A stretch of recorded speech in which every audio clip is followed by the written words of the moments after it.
ете и тоа треба да се опфати во оваа тема, односно која храна е небезбедна, која е безбедна и што всушност треба да конзумираме. Ово утро заедно со мене е професорката Душица Санта, која што предава на Факултетот за земјоделски науки и храна и всушност и нејзин домен е самата храна, односно квалитетот на истата. Добро утро и добро дојдовте во нашата утринска за самиот почеток. Добро утро, ви благодарам за поканата. Овој ден, ете накратко кажано, има за цел да ја подигне свеста кај јавноста во односно оние ризици од самата храна која што ја конзумираме. Може ли да кажеме нешто подетално околу тоа и што всушност е безбедна храна? Која храна е безбедна?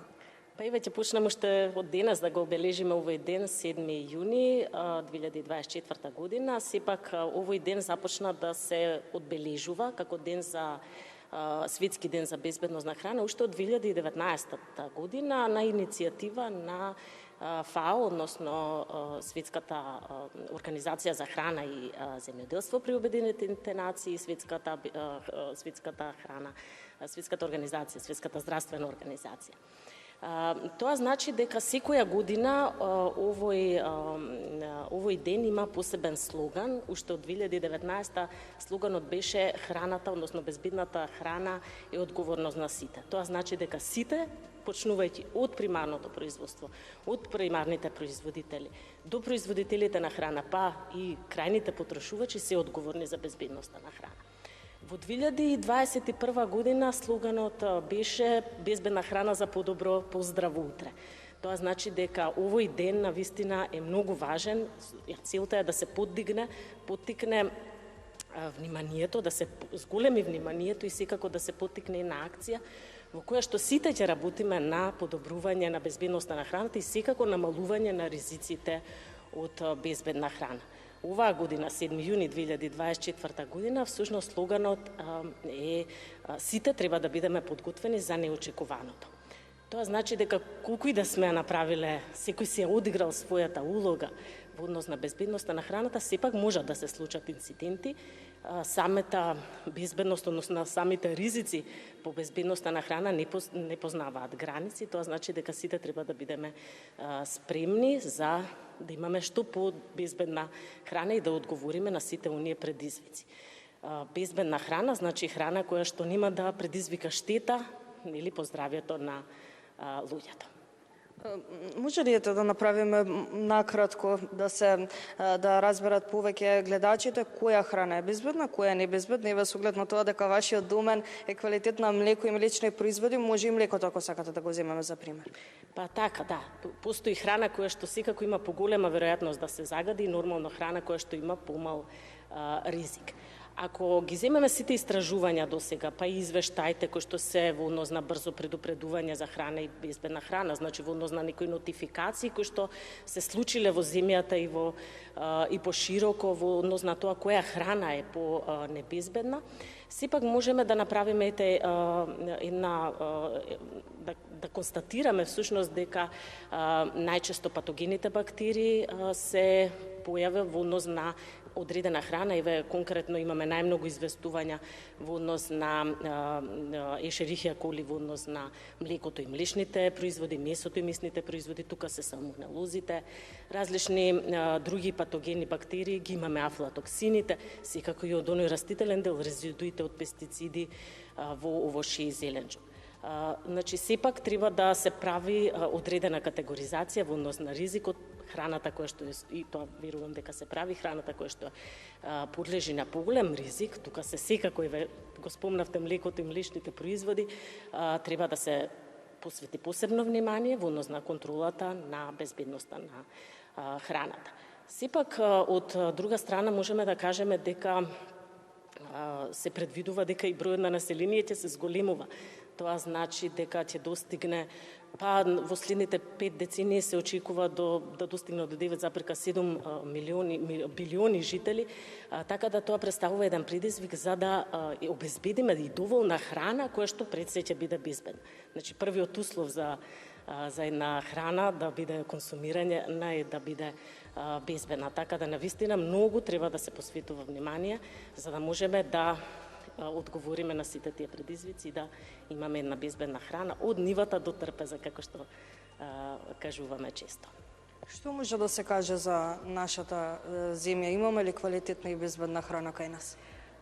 Па, да, имаме квалитетна и безбедна храна, работиме на тоа, секако тука една севкупност која што треба сите засегнати страни да работат, нели, како што кажав, од примарното производство до крајниот потрошувач, сите сме одговорни за безбедноста на храната, треба да биде поголема свеста, да биде подигната на што поголемо ниво. Ние тука како факултет, односно Универзитет Свети Кирил Методи и Факултетот за земјоделски науки и храна имаме огромна улога во тоа подигање и едуцирање на кадри кои што ќе можат стручно и одговорно да одговорат на, нели, да одговорат на сите овие предизвици во однос на квалитетот и безбедноста на храна. Таа наша посветеност се гледа и во однос на тоа што имаме долги години студиски програми кои што ги обучуваме, ги образуваме кадрите во однос на квалитетот и безбедност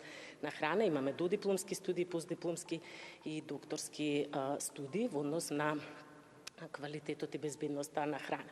Во однос на севкупниот систем во државата, секако тој се состои од трите дела, како што е тука инспекцијскиот дел, односно контролата на храната, законодавниот дел и секако лабораториската контрола. Во однос на, ако ги погледаме, нели, извештаите за напредокот на нашата држава, можеме да констатираме дека сепак имаме добар напредок во однос на квалитетот и безбедноста на храната. Националните прописи се добро пропишани, усогласени, но сепак секогаш има можност за подобрување. Една од најголемите слабости е прибирањето на податоци, нивна анализа и верификација. Треба тука повеќе да поработиме во однос на собирање на податоци и понатамошна анализа, за да можеме понатаму да ги креираме сите политики, нели, за подобрување на квалитетот и безбедноста на храната. Еве, во текот на самиот ваш одговор напоменавте убаво, од самото производство на еден продукт до потрошувачите, сите ние сме одговорни за безбедноста на храната. Како е, јас лично како потрошувач сум одговорна за безбедноста на храната, па и верувам многумина од гледачите се исто потрошувачи. Па да, кога ќе стигне храната во вашите домови, сега веќе вие сте одговорни за правилно да ја чувате и правилно консумирате. Секако на самата храна, нели, на секој прехранбен производ имаме означување, правилно да се чита. Истражувања покажуваат дека некако не посветуваме внимание на сите тие обележувања на храна, сепак треба повеќе да се зголеми свеста. Сите неправилности кои што ќе бидат забележани, секако мора да се пријават кон надлежните институции, за едноставно заеднички да влијаеме на институциите да можат понатаму, нели, да се спроведат контролата како на правилен начин. Во однозначувањето на храна, ракувањето, правилно ракување во домот, и тоа е многу важно.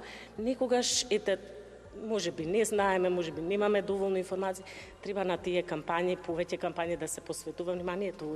Токму овој ден, посебно Светската здравствена организација ги има издадено 5 клуча за по безбедна храна, како да манипулираме во домовите, како суровата храна да ја одделуваме, како од подготвената храна, како правилно да готвиме, како правилно да ја чуваме, или да користиме секако безбедна вода, која што е многу важна во однос на консумирањето на храната. Значи, мора правилно да ракуваме со храната и да бидеме подготвени за сите оние предизвици. Како што реков, последниот слоган е да бидеме подготвени на неочекувани инциденти кои што можат да се случат.